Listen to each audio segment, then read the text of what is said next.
Yo, what's going on, guys? Welcome back. Hope you guys all had a great Friday of NBA and MLB, and let's get right into these picks for Saturday. So we killed it last night, especially NBA hit a 341. I just gave out one lineup to my subscribers. I also threw in my MLB lineup, which cashed in double-ups. Baseball, I strictly play double-ups for the most part. Play about 70 to 80% double-ups, and 3 in a row we've cashed in double-ups for baseball. So if you guys do want my full lineups for DraftKings, still giving out full lineups, head on over to the website, thedfsprocess.com. I'll put the link in the description and comment section if you guys are interested in getting some of these fire plays. But let's get right into the video for today. I'll be talking about both sports, NBA main slate and MLB main slate.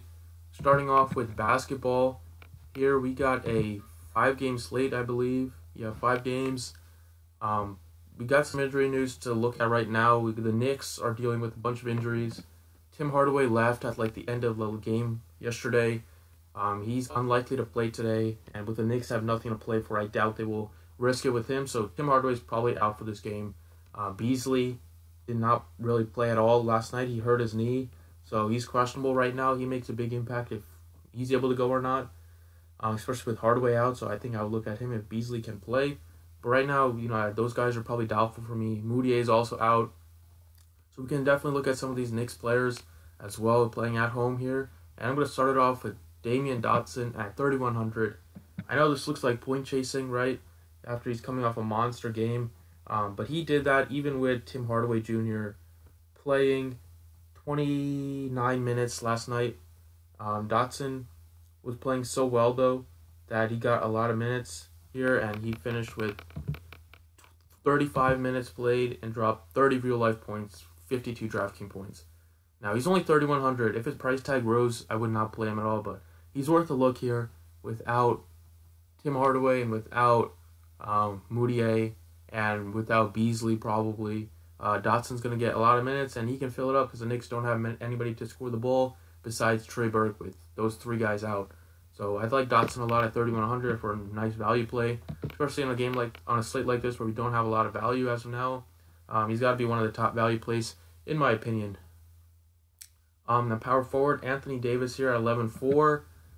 Davis, this is a big game for the Pelicans going into Golden State. I think this game is going to stay very close and competitive. Both teams, the Pelicans like to play really fast. Pelicans are still have everything to play for, fighting for the playoff spot, trying to clinch out in the West. And Davis is, he's Anthony Davis, going to get a ton of minutes as long as he doesn't get hurt. Coming off a 64-point game against the Suns, he was decent. Did what you wanted him to do. Now he's down to 11-4 here against the Warriors, a team that he's actually played really well against this year, averaging 63. And as I mentioned, I think this game's going to be really fast. And he's probably my preferred superstar to pay up for on this slate. Now at center, let's talk about Kyle O'Quinn here at 5,900. I just keep playing Kyle O'Quinn since Cantor's been out. A way for everybody else to catch up. But he's just been killing it. 44, 39, 32 in the 3 games that he started. And he only played 22 minutes because the Knicks were blowing out the Heat last night. Or else he would have got closer to 30 minutes like he had been the couple nights before that. But he's just been dominant. Gets a double-double pretty much every time he starts. And also has great block upside as well. In this matchup, one of the best matchups a center can ask for going into playing against Milwaukee. One of the worst teams in the league, rebounding and also defending center position. I think Kyle O'Quinn's in line to have a monster game, and he's only at 5,900. Not priced correctly on this slate. Let's talk about another power forward I like, and that's Nikola Mirotic here at 5,100. I like Mirotic a lot just because he's been starting the last 2 games.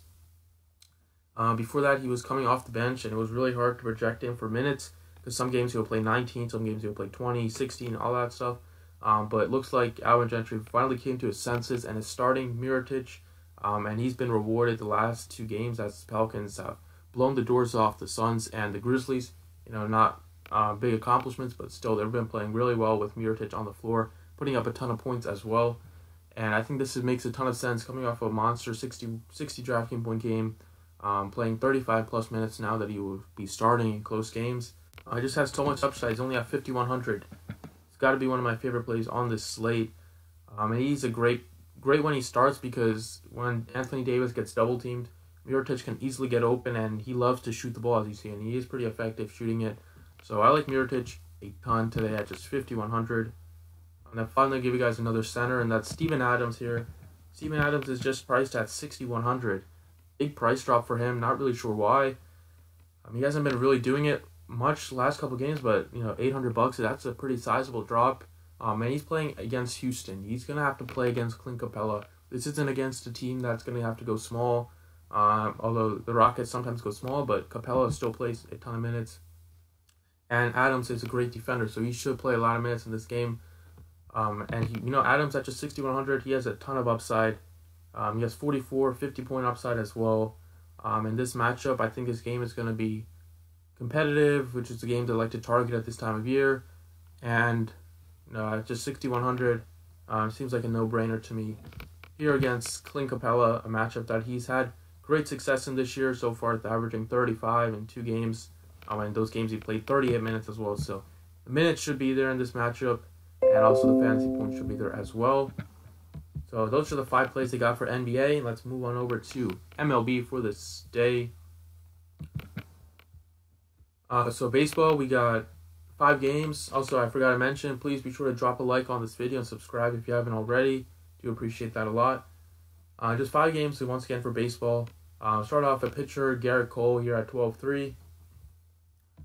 He's the guy you want to pay up for, especially on DraftKings where you have to roster 2 pitchers. The other pitchers are not as slam dunk as a play as Garrett Cole is, even though he's priced at 12-3. Against the Padres here, the Padres are just, they're really bad offensively. And Garrett Cole has a ton of strikeout upside as well, coming off 11 strikeouts in just 7 innings against the Rangers. And I love Garrett Cole here just because he's playing at home, and I think the Houston offense is going to light up that pitcher from the Padres, Mitchell, and so he should get a W here as well. So 12-3, looking at about 35, 40 DraftKings points out of him, upside-wise. And then the other pitcher I want to talk about is Chad Cole at just 7,200. Not a ton I like in terms of SP2, but I think Cole is nicely priced here in the mid-range. He has a ton of upside. He has a lot of strikeout upside. Facing the Reds team. The Reds aren't great offensively. They have a couple of good hitters, but other than that, they have been off to a pretty slow start to start the year. And at 7,200, a guy that has decent strikeout stuff, as well as good upside against a poor offense, I think I'm going to roll with Chad Cole as my SV2. And then talking about some batters here, I really like this Oakland stack here against JC Ramirez. Oakland bats have been scorching hot lately, and Ramirez is a really bad pitcher. Gave up 3 home runs in not even 5 innings the first game that he played. And we know this Oakland team does have great power upside, and that starts with Matt Olson here at just 4,000. I love him against righties.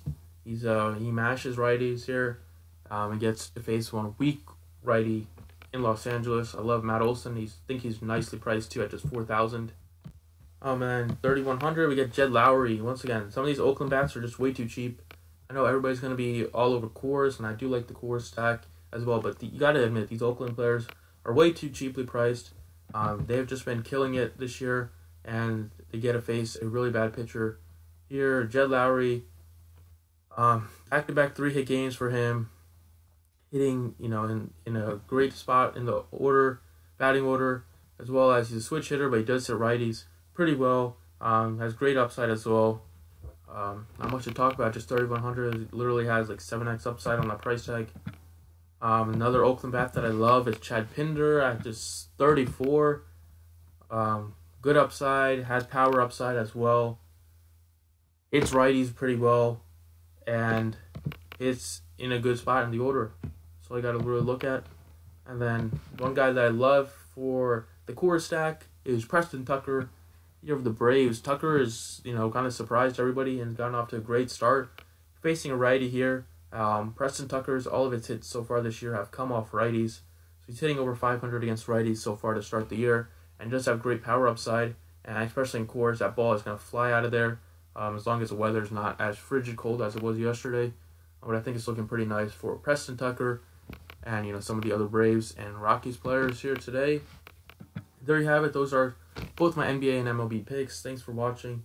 Check on over the website, thedavsprocess.com, if you want to get some of these lineups from me. And that's all I have. And see you all tomorrow.